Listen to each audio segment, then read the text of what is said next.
অন্যের কেবল সমালোচনা করা, আলেমরা কি করলো, তারা এই কাজটা করে নাই, আলেমরা কি করে খায় আর ঘুমায়। তো এটা মনে রাখতে হবে, মানুষ যখন আলেমদের দোষ ধরা শুরু করে, দোষ খোঁজা শুরু করে, তাকে চিন্তা করতে হবে যে সে আলেমদের তুলনায় কি করেছে।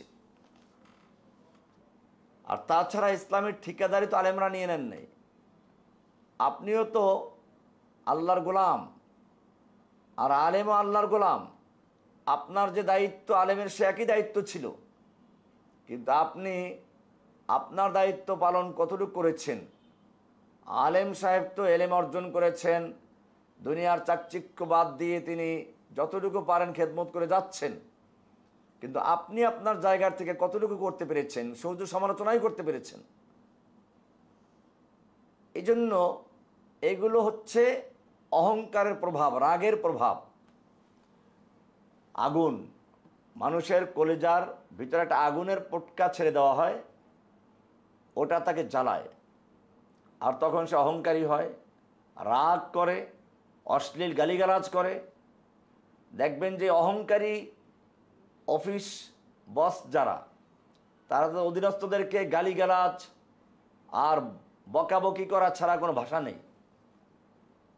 আর যারা বিনয়ী, তারা দেখবেন তাদের কর্মচারী অধীনস্থদের সাথে তারা নমনীয়ভাবে কথা বলে। এরকমভাবে যারা রাগী বদমেজাজি, মূলত তারাই মানুষের বেশি দোষ ধরার চেষ্টা করে। অমুক এটা কেন করলো, অমুক এটা কেন করলো, অমুকে কি করে। বিশেষ করে আলেমদেরকে সমালোচনার পাত্র বানানো হয়। আমি এটা আগেও বলেছিলাম যে সাহাবায়ে কেরাম আল্লাহর রাসূলের ছাত্র। আপনি যদি আল্লাহর রাসূলের ছাত্রকে বেয়াদব বলেন, আমার সামনে আমার ছাত্রকে কেউ বলে বেয়াদব, এই শাইখের ছাত্রগুলো খুবই বেয়াদব, আদব আখলাক কিচ্ছু জানে না, আমি কি খুশি হব? আমার ছাত্রকে আপনি বেয়াদব বলবেন, আমার ছাত্রকে আপনি সমালোচনা করবেন, আর আমাকে ভালোবাসবেন, এটা অর্থ হয় না। তো আল্লাহর রসুলকে যারা ভালোবাসবে, আল্লাহর রসুলের সাহাবীদেরকেও তারা ভালোবাসবে, সম্মান করবে। আর আল্লাহর রাসূল বলেছেন ওলামারা ওয়ারাসাতুল আম্বিয়া, নবীদের ওয়ারিস। তাহলে ওলামাদেরও ভালোবাসতে হবে। তাহলে নবীকে ভালোবাসা হলো। আপনি 24 ঘন্টাই চেষ্টা করেন কেমনে আলেমদের সমালোচনা করবেন, কেমনে বিরোধিতা করবেন, ওলামাদের উপর আপনার পুরো রাগ ঝাড়েন, এগুলো সবই অহংকারের বহিঃপ্রকাশ। মনে রাখতে হবে, আল্লাহ রাসূল সাল্লাল্লাহু আলাইহি ওয়াসাল্লাম খুব সহজে বললেন যে রাগ হলো আগুন থেকে, আর আগুন শয়তান থেকে, অর্থাৎ শয়তান তৈরি হয়েছে আগুন দিয়ে। কাজী এই রাগটা হচ্ছে শয়তানের একটা কারসাজি। সেই জন্য আমরা রাগ সম্পর্কীয় কোরআনের আয়াত, হাদিস এবং বিভিন্ন সালাফদের আকওয়াল বর্ণনা করলাম। আমরা নিজেদের রাগ নিয়ন্ত্রণ করব, এটা আত্মশুদ্ধির জন্য, দায়ীদের জন্য একটি বড় সিফাত। আমরা আগে আলোচনা করেছি, আল্লাহ রাসূল সাল্লাল্লাহু আলাইহি সাল্লামের প্রশংসা করতে গিয়ে আল্লাহ তাআলা বলছেন, ফাবিমা রাহমাতিম মিনাল্লাহি লিনতা লাহুম ওয়ালাউ কুনতা ফাজ্জান গালিযাল কলবি লানফাদ্দু মিন হাওলিক। আপনি আল্লাহর অনুগ্রহে নমনীয় হয়েছেন, নম্র ভদ্র হয়েছেন, এই কারণে চতুর্দিক থেকে লোকেরা আপনার চারপাশে এসে ভিড় জমিয়েছে। ওয়ালাউ কুনতা ফাজ্জান গালিযাল কলব, আর যদি আপনি দুর্ব্যবহারকারী হতেন, কঠোর হৃদয়ের অধিকারী হতেন, তাহলে লানফাদ্দু মিন হাওলিক। ইনফাদ্দা মানে হচ্ছে শুকনো পাতা, বাতাস লাগলে পরে ঝরে যায়, ওটাকে বলা হয় ইনফাদ্দা। আল্লাহ রাহমাতুল্লাহ আলাইহি তিনি বলেন, আরবাউন মান কুন্না ফীহি আসামাহুল্লাহু মান মালাকা নাফসাহু ইনদাল গাদাব আর রাগবা আর রাহবা আর শাহওয়া। যার মধ্যে 4টি গুণ থাকে, আল্লাহ তাকে সুরক্ষিত রাখেন। চারটি গুণ থাকে: রাগ, লোভ, ভয় এবং কামনার সময় নিজেকে নিয়ন্ত্রণ করার ক্ষমতা। রাগের সময়, ভয়ের সময়, লোভের সময়, কামনার সময় যে নিজেকে নিয়ন্ত্রণ করার ক্ষমতা রাখে, আল্লাহ তাআলা তাকে সুরক্ষিত রাখেন। আসামাহুল্লাহ।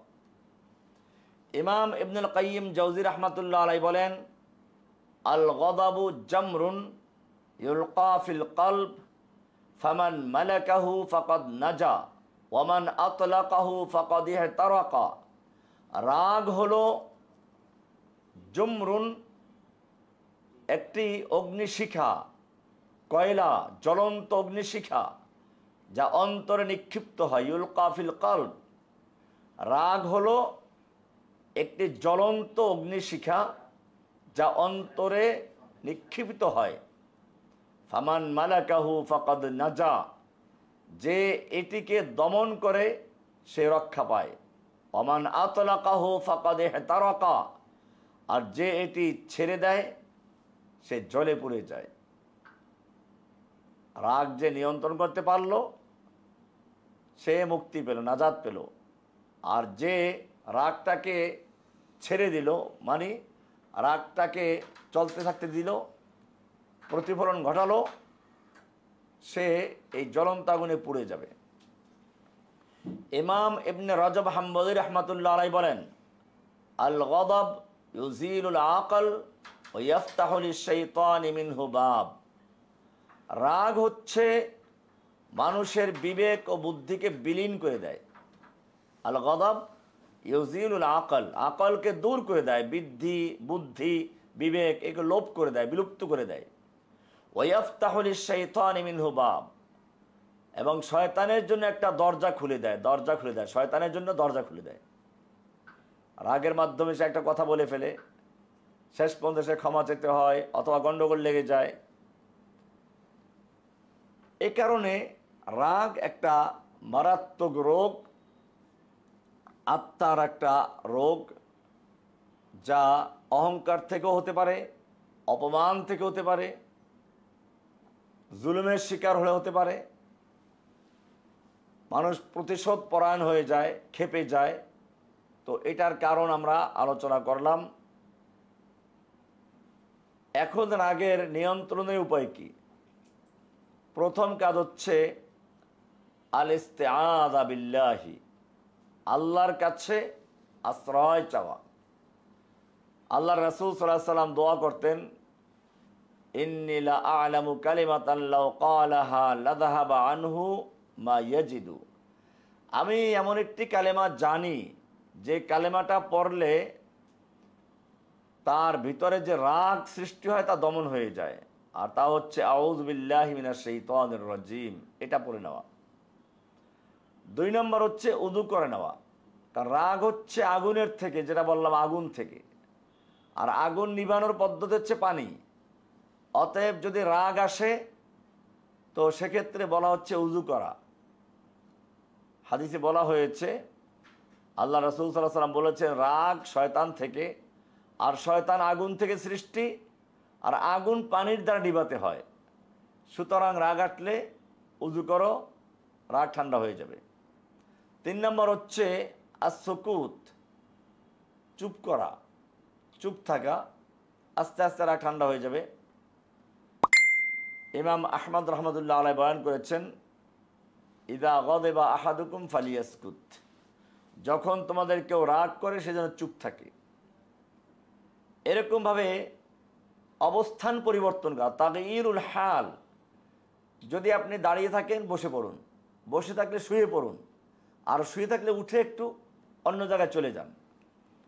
এটা হচ্ছে রাগ দমন করার আরেকটি ঔষধ, তাগয়িরুল হাল। আই ইদা কানা কায়িমান ফালিয়াজলিস ওয়া ইদা ইন কানা জালিসান ফালিয়াস্তাজি। যদি দাঁড়ানো থাকে বসে পড়বে, বসে থাকলে শুয়ে পড়বে, আর শোয়া থাকলে উঠে আরেকদিক চলে যাবে। তবে রাগ করে বউকে মারতে যাবে না আবার।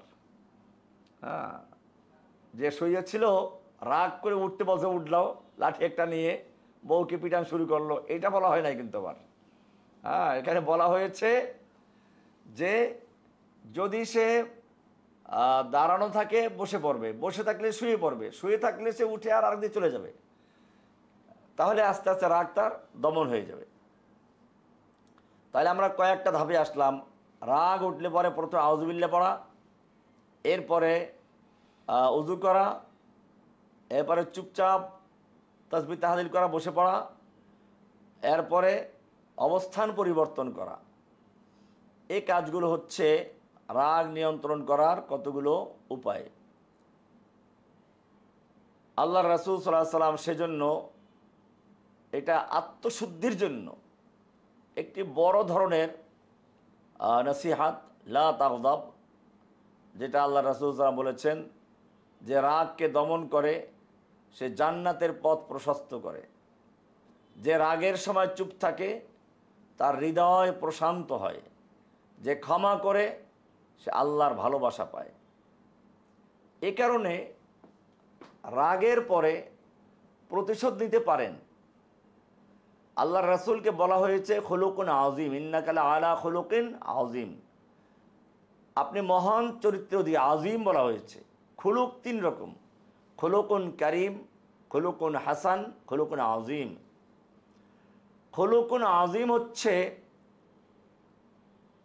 যে ব্যক্তি আপনার সঙ্গে অন্যায় করলো, আপনি তাকে ক্ষমা করে, শুধু ক্ষমাই করে দেন নাই, ক্ষমা করে দিয়ে তাকে আবার কিছু উপঢৌকন দিয়ে দেওয়া, হাদিয়া দিয়ে দেওয়া।